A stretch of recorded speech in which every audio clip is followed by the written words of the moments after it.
Welcome back to another Sex and the City video.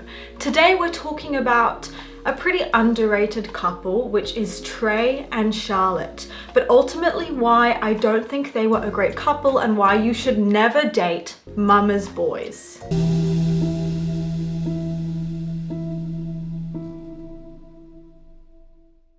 Their relationship was full of red flags, and as Princess Diana once said, this marriage had 3 of us, so it got a bit crowded. Charlotte in Sex and the City is a hopeless romantic, but in a more strategic, planned way, where she believes that there's a certain formula you follow for true love and a certain procedure, and you really need to factor in class and wealth into marriage, and that it's very much a financial decision and not just based on romantic feelings. But while she believes this, she also believes in fate and destiny and the idea that 2 people will just magically fall into each other's arms and you'll just know, maybe from media she's consumed. So it makes her quite a disjointed character who is simultaneously strategic and controlling, but then also delusional, which is why she's such a fascinating character. She's also one of my favorites in the show because she goes through an insane amount of character development, and she actually shows that she's grown and learned things by the end about herself and about the meaning of true love. And I would argue that Trey is a really important vehicle for this very painful journey and character development. So Trey is the epitome of this dream man she's looking for. He's wealthy, he's a doctor, he's polite, and he's well dressed. On the surface, he looks like the perfect partner, but as she gets to know him, we learn that he is deeply passive and avoidant of conflict. But the worst part of this relationship that really stood out to me is that Charlotte wasn't just in a relationship with him, she was technically also in a relationship with his mother. Because Trey is really obsessed with having this good relationship with his mom, with pleasing her, and there's just no boundaries between them. It's a very enmeshed dynamic. Charlotte often felt like the third wheel in her own marriage because he's basically married to his mom. So let's get into it. Grab your tea, grab your snacks, because yikes. I'm not sure that I understand. The thing is, I used to also have quite a strategic approach to dating, like Charlotte did, like checklist questions to ask someone. But as I get older, I find that it's important to lean more and more into actually your intuition and your gut feeling and trust in life, and that will kind of tell you everything that you need to know. And I really think that Charlotte should have tapped into more of that energy. As we see in this show, Charlotte is leading with her head over her heart and almost checking off a formula of how things are supposed to be and what other people would approve of. I like Trey a lot. I think he's a very sweet guy. He clearly liked Charlotte, and they're really cute in the early stages when they're just giggling and having fun and getting to know each other. But this should have just been a fun, light relationship and never something that lasted long term, because even though he's quite a nice guy and he's by far not the worst guy in the show, she should have spent more time actually screening him and figuring out what he's like and not just rushing into a marriage. As sweet as it is that Charlotte serves as a contrast to her friends by being the one who is optimistic about love and is a hopeless romantic and believes in marriage and commitment, and as sweet as that is, this is just delusional. She was totally living in like Delulu fantasy land. Charlotte meets Trey in season 3, episode 7 in a typical meet cute fashion where she falls in front of a taxi and nearly gets hit by it on the road, and he steps out to come and help her, and in that moment they lock eyes and you can tell she's thinking, wow, this is like the perfect romantic moment for us. And they hit it off really well. They're always kissing and having fun and dating and honestly being really adorable, but she's really holding off on having sex with him because she's like, I actually like this guy. I don't want to do anything rash that would turn him off and make him disrespect me, and I want him to like take me seriously. Trey's not the worst guy in the show. I think that award goes to our verified piece of shit Steve and Mr. Big. And I do believe that Trey genuinely cared about her, but Charlotte's focus seemed to be on all the wrong things, like don't sleep with him too soon, don't do this, I need this kind of wedding dress, and the material stuff as opposed to like the deeper dynamics in their relationship. Who cares when you sleep with him? if he genuinely likes you and respects you as a human, it shouldn't matter. But she's all focused on that, which I personally think is interesting to be so concerned about that, because there's other things you should be looking out for, not just the whole tunnel vision of don't sleep with him, don't sleep with him, because that's like blinding you to the bigger picture of whether you actually like this guy and what the relationship is like between you. But she's focusing on all the wrong things.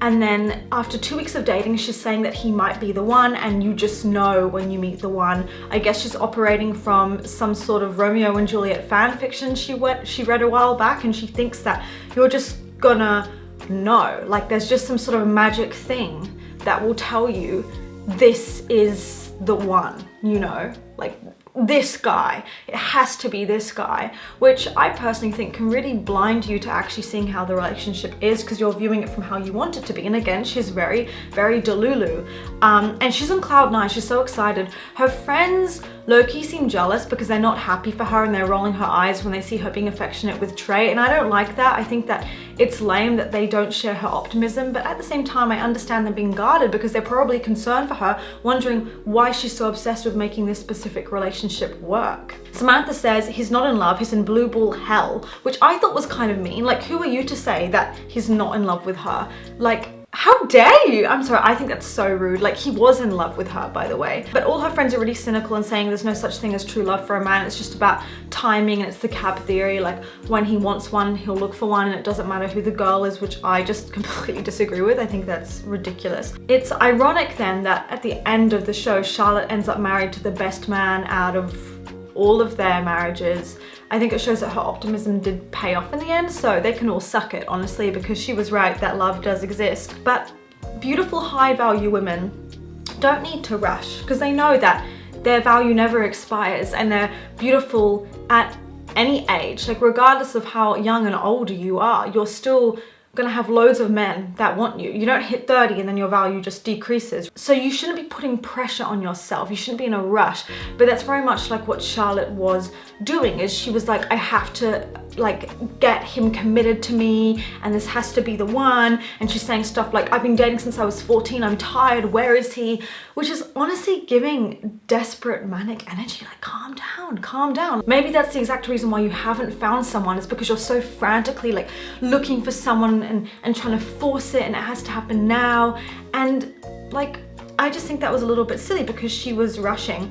By the way, this is a side note, but in my video about Natasha and how Carrie was like stalking Natasha and obsessed with her for years, I made a joke about how creepy it is that Carrie's like this creepy older woman rushing around and stalking Natasha. And I think a lot of people, I have a dark sense of humor, a lot of people read into that line and took it too seriously to mean that I hate aging and I think older women are ugly or something, or I meant it in like a degrading way, like calling her an old crone or something. I just want to clarify, I didn't clarify it in the comments or anything, but I obviously didn't mean it that way. Like, come on, I think that people are beautiful no matter what age they are. Your value does not decrease as you age. You're always going to be stunning.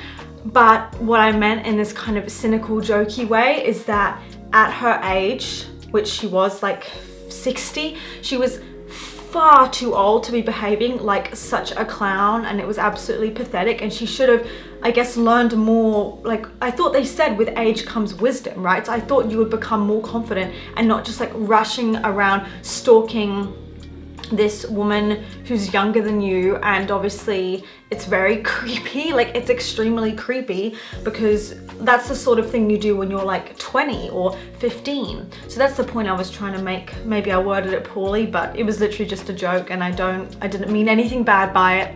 I'm literally a very age positive person, just to clear that up in case anyone was upset by that comment. We're all good. But anyway, Charlotte thinks that somehow she's too old and it needs to happen now, and she's been dating for ages, so she's very impatient, which I think is very sad, because let's just slow down, right? But she's always been focused on the wrong things and on the materialistic things, and she's very focused on Trey being the dream man because of his rich family and the fact that he's got a good job, which I personally find misguided to an extent, because although it's great to prioritize those things, there's other qualities that are equally important that you need to focus on, like how they treat you. And she's always been quite classist. Like when she hears of Steve dating Miranda, she calls him working class, and it's not, I think there's a nice way of saying it, but also it's the way she said it, as if there's something so gross and distasteful about him having less money, and it's a reason to not go out with him, which I think she could have worded it nicer. It did make her sound incredibly stuck up and snobby, honestly. But it's funny because Trey having more money didn't automatically just fix his relationship with Charlotte and make them this wonderful couple. Like, no, not at all. There were many, many problems. And what annoys me about their dynamic is we don't actually see these two dating. We just skip right to the I love you scene. And I was like, has this been a few weeks, a few months? This seems incredibly fast. I don't know if it's lazy writing or what, but I was like, why do you love each other? Like, what? I haven't seen anything play out, any conversations, any dates. I have nothing to go on. It's like you decided to make him the one. As they're dating, because she's impatient, she kind of slips up and proposes to him in a way, and it's very anticlimactic because she suggests it and he's like, alrighty, and they're just gonna go along with it. And there's a scene where he tells Charlotte he doesn't think he ever wanted to get married, but he knew that he would never find someone as amazing as Charlotte ever again, so he wants to grab the opportunity, which, by the way, no. When you're dating someone looking for something long term, you both need to want the same things, like marriage, kids. Not, oh, like you changed my mind, but I didn't really want that in the beginning. Like, no, you really do need to genuinely be enthusiastic and want the same things. That's the first red flag. But she's still holding herself from having sex with him, holding herself back after 2 weeks because she wants to seem like wifey material without realizing that wifey material looks different to everyone. Like, you could date someone for ages and not have sex with them and they could still have absolutely no respect for you. And I think all of her misconceptions and her traditions and her rules were just excuses and a way of holding herself back from genuine, vulnerable love.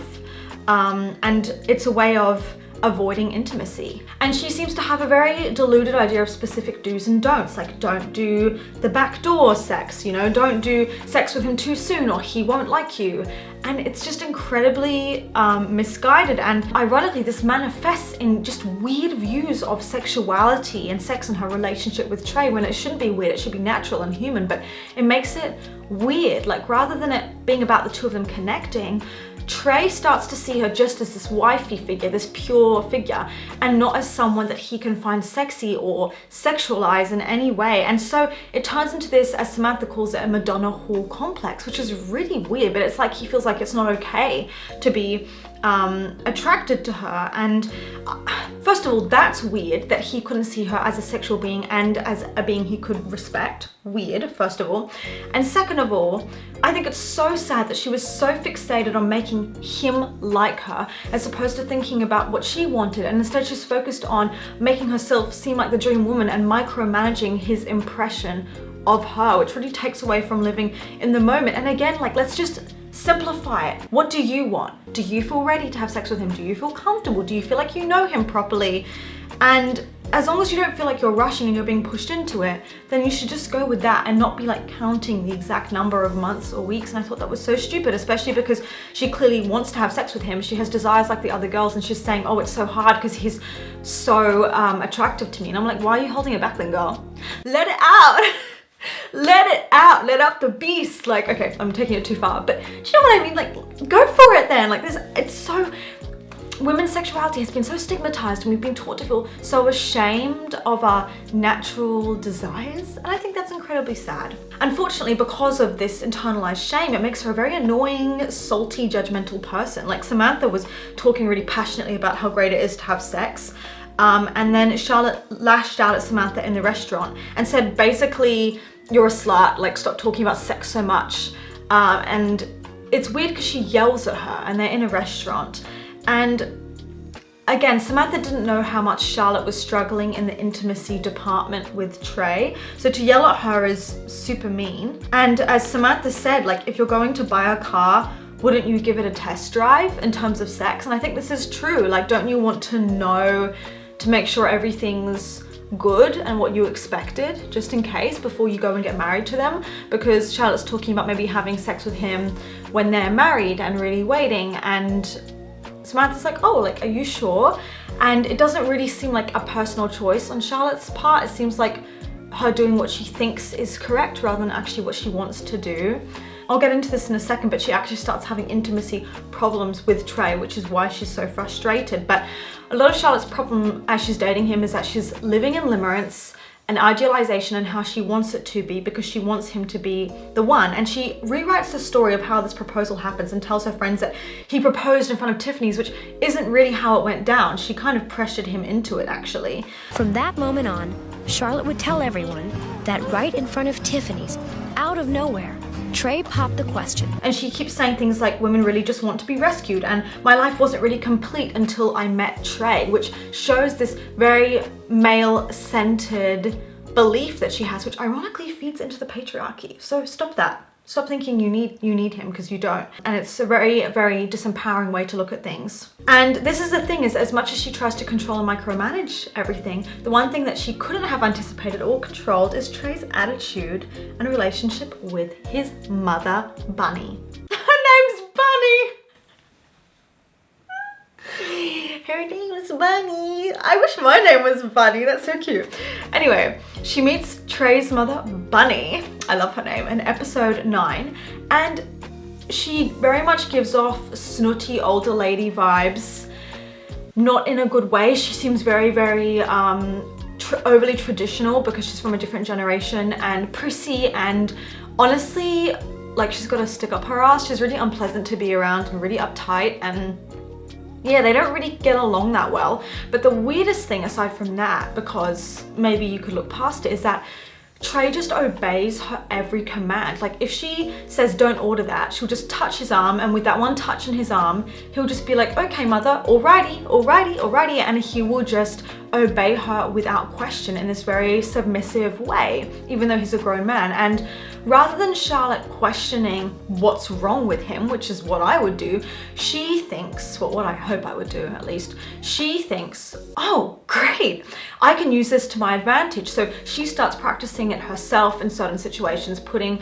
her hand on his arm and giving him an order to see how he responds, and thinking, great, like, Bunny's trained him so well, which is, by the way, completely the wrong response to have. You should be concerned and not trying to take advantage of it.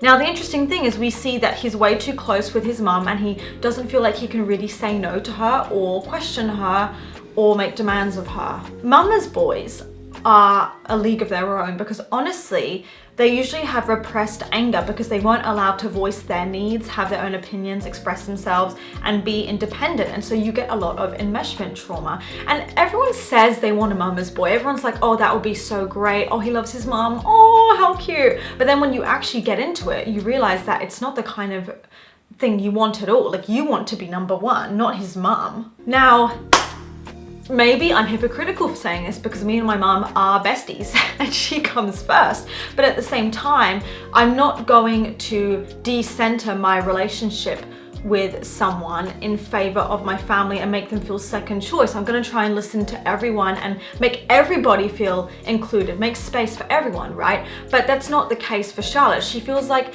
her needs don't really matter if Bunny says no, and he's always going to go ultimately with what Bunny says. And this is the problem with these kinds of dynamics, is that you need to accept, if you're going into it, that no matter what, she comes first, her opinions go first, and he will always pick her over you. And is that really the kind of marriage you want? And often the problem with these mama's boys is they demand perfection. They expect you to be this caregiver role, and they're often comparing you in a weird way to their mother and what their mother does for them in terms of appearance or in terms of behavior. And another huge problem is if he doesn't have boundaries with his mother. Let's say he spends too much time with her, she comes into his room whenever she wants, he never says no to her. It's not just a him problem. This will directly affect you, and your boundaries will be violated because you'll have to put up with this dynamic that he has with her. And the problem is because it's his mother, he doesn't want to call her out and make her mad because I guess she was his primary caregiver. So then they're often comfortable calling out their wives and being very critical of their wives, but not the same for their mothers, which creates a real sense of annoyance for the wife because you know that there's this double standard. Ultimately, you need to be with a man who has his own life and opinions and independence, and his mother shouldn't have a strong say in your marriage or what you do as a couple or what kind of bed you buy or what kind of house you buy, because it should be a private, sacred relationship between the two of you. It's not a marriage for three. And again, this isn't just Bunny's fault, like she's this matriarch.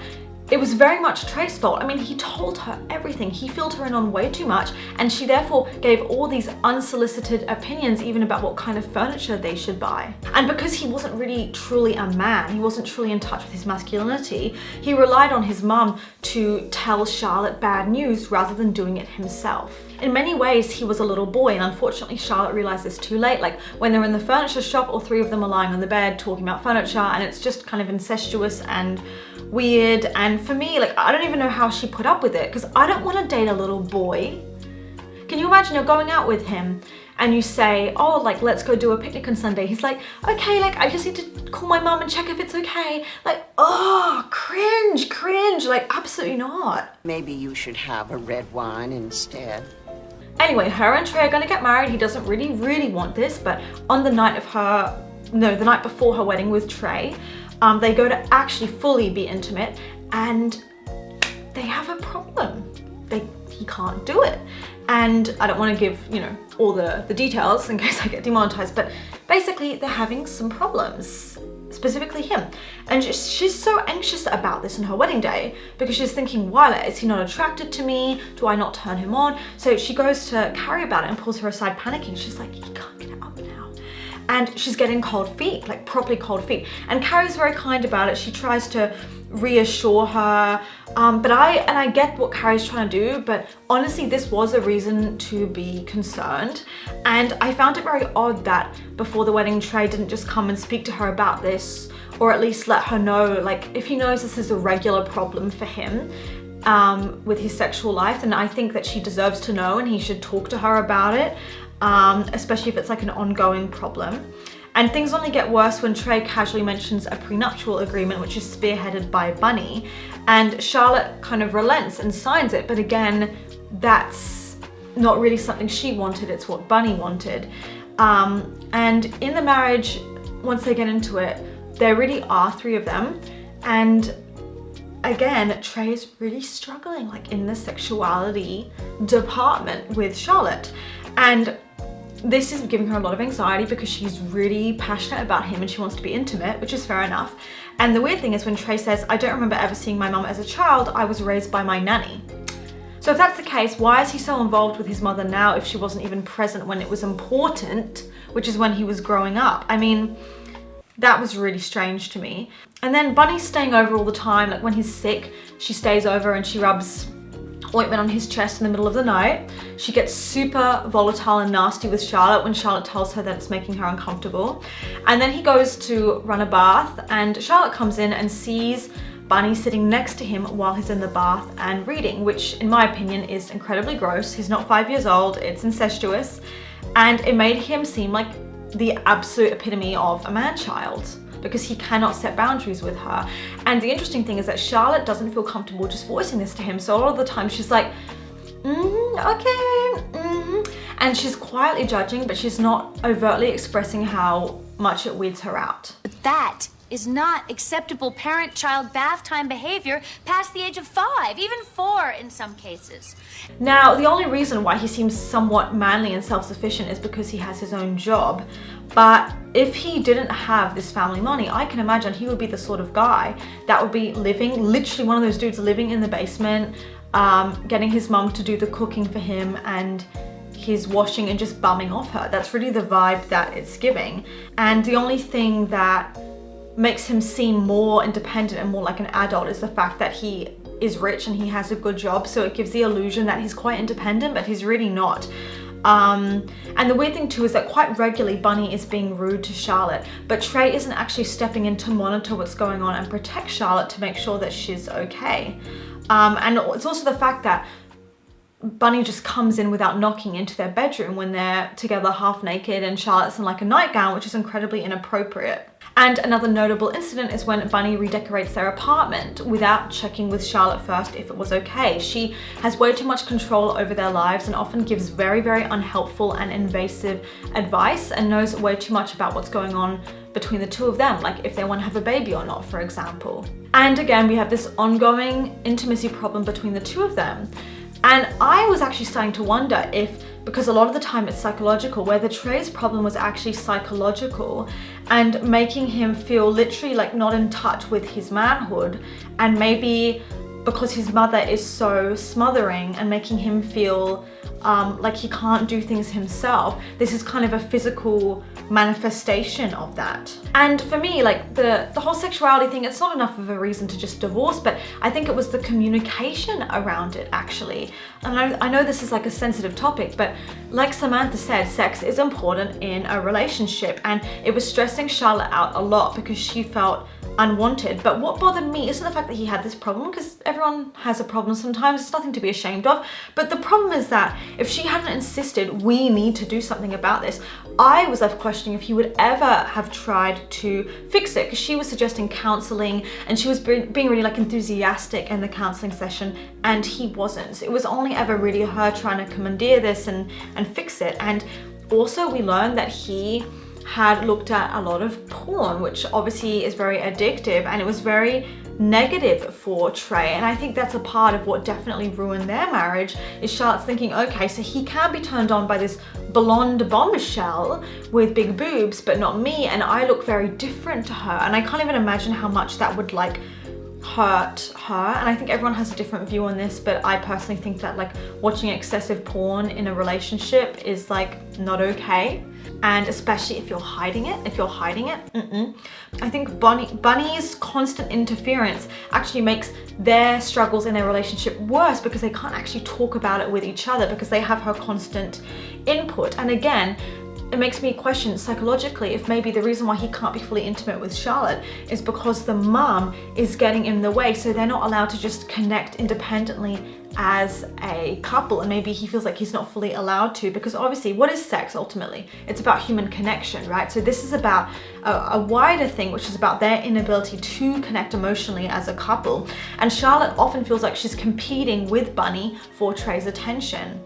So Charlotte's trying to spice up their relationship, so she wears this long lacy pink slip dress, kind of like classy lingerie, and she does her hair. And he says, "What in God's name are you wearing? Come on, Charlotte, you're my wife. That's not you. Take it off." And that was such an awful, cold, dismissive response. It's like, it was very classy lingerie. I don't even know if you'd call it lingerie. I don't know what the heck his problem is.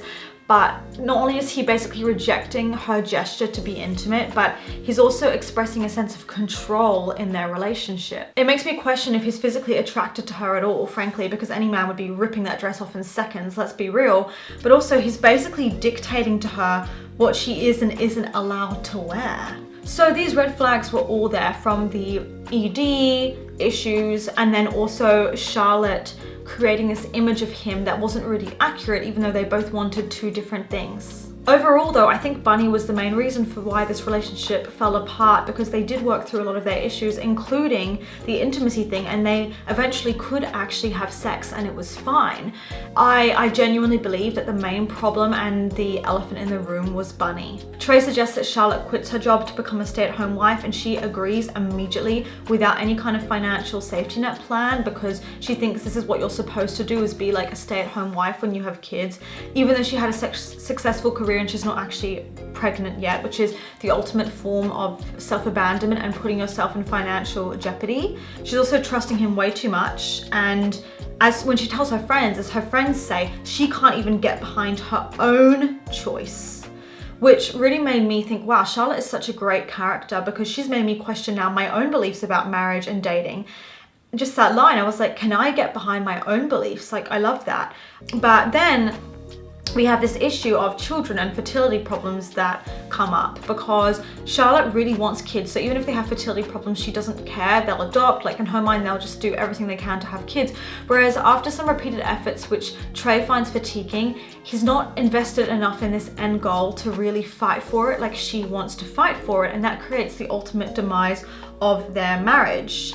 But again, the worst thing about Trey was his inability to stand up to his mother, because Bunny's making unwarranted racist comments about, oh, I don't want an Indian baby, I don't want a Chinese baby. Like, she's just saying all kinds of horrible stuff. And Trey shows a repeated pattern of not being able to actually call out his mother when she says things like this. When Charlotte's trying to genuinely help them, when they're having intimacy problems, he's rude and defensive about it.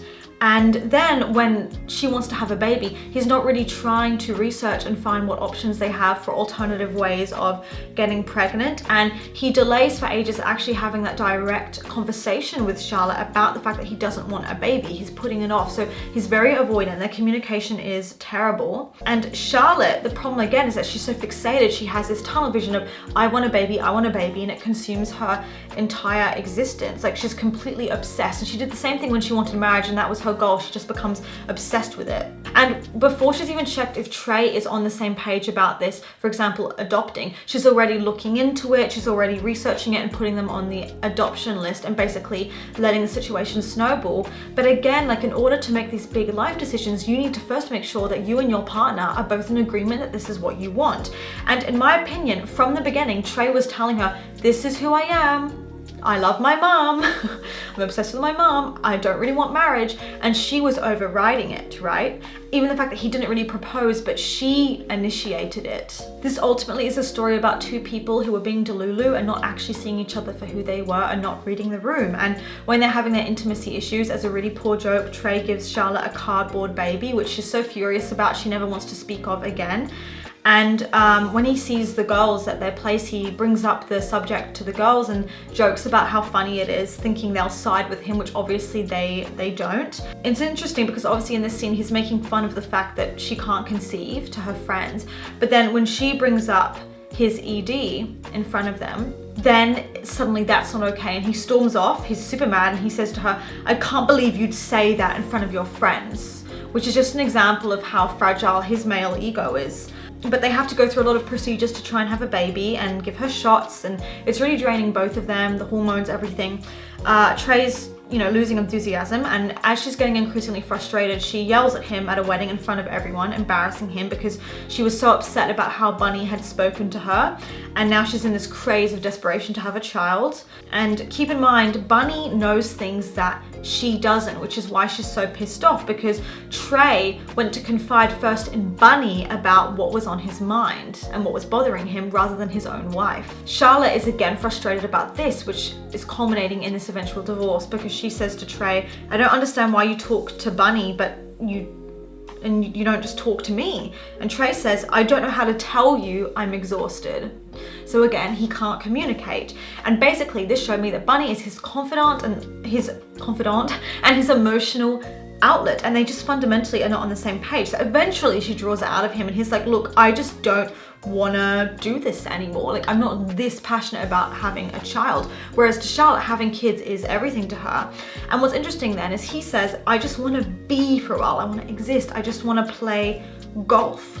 And this showed me that these two are inherently lacking a connection, because he wants to be present in their relationship for a while and enjoy married life as a couple, which is fair enough, but she wants to steamroll ahead to the happy nuclear family traditional image, which shows to me that she doesn't really enjoy it with just the two of them, because that connection inherently is not there. And I just felt incredibly sad at this point as the relationship started to deteriorate, because neither of them are inherently evil or bad people, but it's just that the connection isn't there and they're not compatible, and they should have talked about this before getting married. And Charlotte fights for this relationship, works through a lot of the issues for a long time, about a year, and her mother, Trey's mother, was again part of a reason for this divorce. And Bunny shames her and guilt trips her about this and tells her, you took a vow. Back in my day, my generation of family took marriage seriously. You caused heartache for me and my dear boy. How can you look me in the face? And all these awful things. And luckily, they decide to get divorced, and they're having this meeting where they're talking over the divorce settlements. And Trey sends his mother a telegram which says, Charlotte did nothing wrong. Seriously, mother, stop.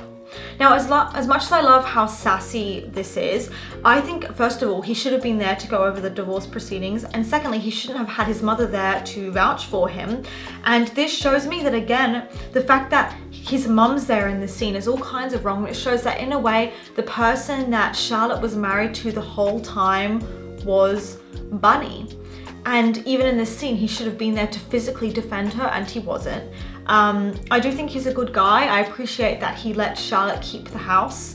and he made sure that she was financially secure. That was really good of him. Many men would not do that. There were many things leading up to this divorce. Charlotte was also beginning to have sexual fantasies about the gardener because she wasn't physically connecting with Trey. She is very focused on societal constructs. And again, she's very disconnected from the present. So she's saying stuff like, oh, I'm worried about us breaking up right now because we've got people coming for a photo shoot for the House and Garden magazine, which is again so disconnected. She's focused on the image as opposed to how it actually is. So they do have these people coming to do a feature of their home, and she's annoyed because their relationship is falling apart and she doesn't want to do the photo by themselves. But Charlotte still poses with him for the photo shoot, which he very kindly agrees to, even though they're headed for this divorce. This showed me that ultimately Trey really cared about her. He wanted her to be happy. He wanted her to have her photo shoot. And I think he felt deeply guilty because he knew that he never should have married her from the start, and he knew he'd messed up in that department.